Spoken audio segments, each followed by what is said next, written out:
pretty low risk in Arkansas and Missouri, better risk down in Texas for not only that hail risk, but I do think that hail and high wind will be the biggest risk, especially initially today.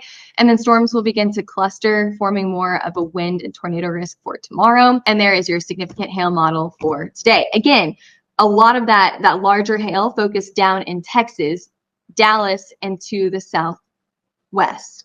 We've got the potential for some large hail up into Arkansas, Kentucky, it's possible, southern Ohio, it's possible, but it's looking less likely the farther north that you go.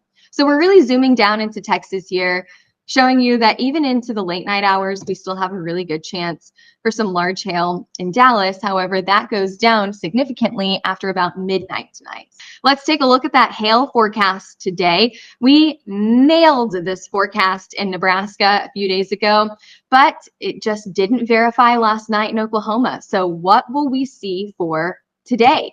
Saturday, it looks like Indianapolis, Pittsburgh, low chance for large hail. However, as we go down to the south into places like Dallas, Abilene, Tim was asking about Abilene. Here's your forecast. You are in the high category for large hail today. And I think that I'm going up to right around that 2.5 inch mark. So right around hen, egg to tennis ball size hail. Baseball size hail, I think it's possible. I think it's pretty unlikely. If we see any baseball size hail today, it'll be isolated. I think that we'll see more of this tennis ball to hen egg sized reports. Does it feel weird that we're forecasting hen egg sized hailstones on Easter weekend? That feels a little weird.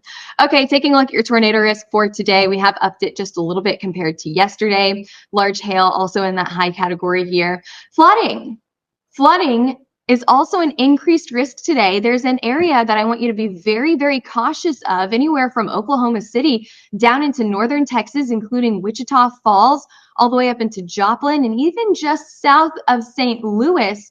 You have to be very, very weather aware in this area because flooding is going to be at a level 3 risk. We have the potential for just round after round of rain, and that's going to increase those rainfall totals too quickly. It's not about how much rain that we get, it's how fast we get those storms and that high rainfall totals. So yeah, we do have a flood outlook in that level 3 category for today.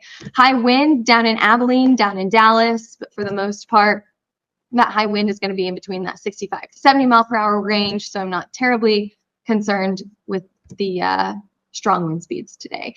Tornado forecast, yes, we are in a level 2. That's